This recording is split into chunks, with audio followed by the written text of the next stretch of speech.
Sa Jinga Juice, mismo ang may-ari na si Gary Norman ang tutulong para maabot mo ang mga pangarap mo sa buhay.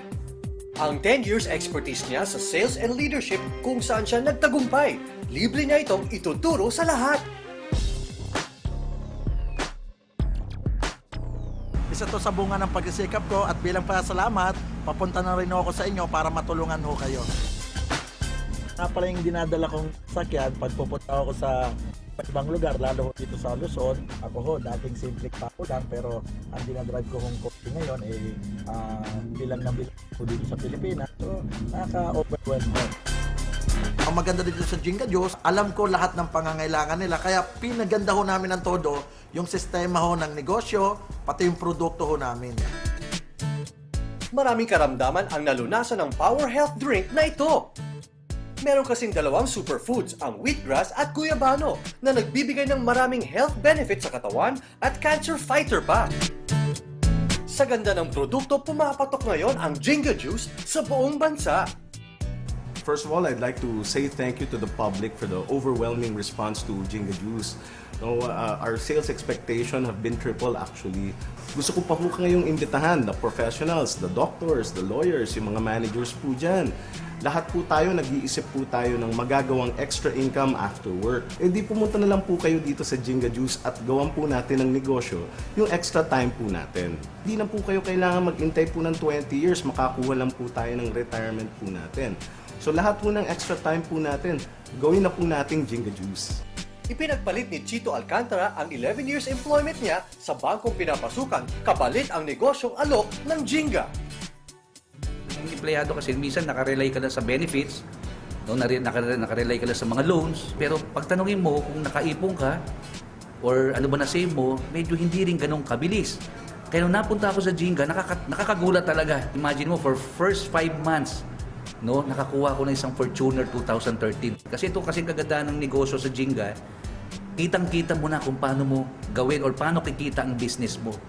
Stress at lugi ang inabot ng Muslim brother nating si Doc Khairadon Ali na isang optometrist. Sa dami ng business na kanyang itinayo sa Mindanao, lahat na lugi. Pero nang pasukin niya ang Jinga Juice business, dito unti-unti siyang nakabangon. Lahat po yun hindi naging successful. Malaki yung ambition ko mga pangarap ko . So hindi po ako nagkamali kasi sa maikling panahon, isa ako sa mga top earner na ng Jinga Juice. Nalalasap ko na yung simpleng buhay na hinahanap ko. Sa mga kababayan ko po sa Mindanao, lalo na po yung mga Muslim, sana po ay makita ninyo kung ano po yung nakita ko. Na ubakalo-kalo na mabagwe.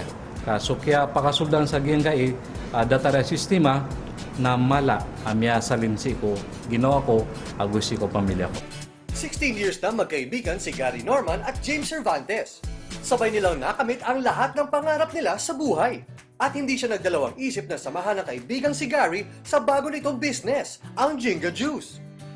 Sa loob ng ilang buwan, isa si James sa mga top earners. Nagkaroon kami ng kotse, bahay, lupa, nakapag-travel, tapos marami kami natulungan tao. Bali sa Jinga Juice, ang very promising yung company. Maganda yung product niya, maganda yung start ng business. Kaya ang ano ko lang sa tao, sana i-consider nila, open mind lang, tapos maniwala lang sila na maganda to, mangyayari naman talaga makakatulong yung Jinga Juice sa kanila. Bali yun yung motivation ko sa sarili ko, kaya ako natupad yung pangarap ko. Kung nais mong mabago ang buhay mo, kilos na! Attend na ng Business Orientation Seminar ng Jinga Juice. Welcome ho kayo dito sa Jinga Juice. Monday to Saturday po, 2:30 at 7 ng gabi ho. At pag Sunday naman ho, alas 3 ng hapon. Imbitado rin ang lahat sa napakalaking selebrasyon ng tagumpay sa ika-unang anibersaryo ng Jinga Juice sa September 10.